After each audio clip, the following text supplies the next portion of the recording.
একটা প্রশ্ন যে প্রায় সবাই করে, ইউটিউব না ইনস্টাগ্রাম কোনটা বেশি টাকা দেয়? তুমি যদি কন্টেন্ট বানাও বা বানাতে চাও তাহলে এই ভিডিওটা তোমার জন্য। একজন ইউটিউবার 10 লাখ ভিউ পেলে কত ইনকাম হয়, আর ইনস্টাগ্রামে ওই একই ভিডিওতে কত টাকা পাওয়া যায়? এই ভিডিও দেখে তুমি নিজেই ঠিক করতে পারবে তোমার জন্য কোনটা সেরা প্ল্যাটফর্ম।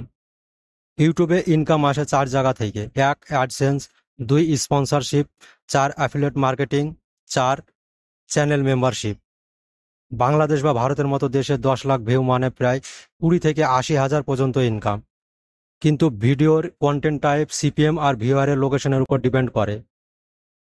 ইনস্টাগ্রামে ইনকামের মূল source: 1 sponsorship, 2 affiliate marketing, 3 paid partnership, 4 Instagram bonus programme.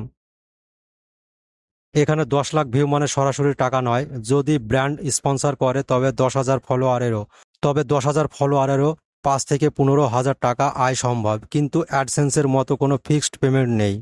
চলো একটা সোজা কম্প্যারিজন করি। প্যাসিভ ইনকাম ইউটিউবে আছে, ইনস্টাগ্রামে নাই। ব্র্যান্ড ডিল ইউটিউবে আছে, ইনস্টাগ্রামেও আছে। লং টার্ম গ্রোথ ইউটিউবে আছে, ইনস্টাগ্রামে মাঝে মাঝে।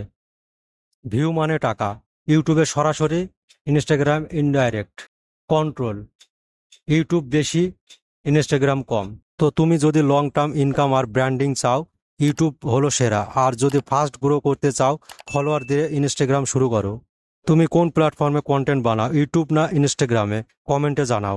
আর ভিডিও ভালো লাগলে একটা লাইক দাও, সাবস্ক্রাইব করো আরও এমন ইনফরমেটিভ কন্টেন্ট পেতে। ধন্যবাদ সবাইকে, ভালো থাকবেন।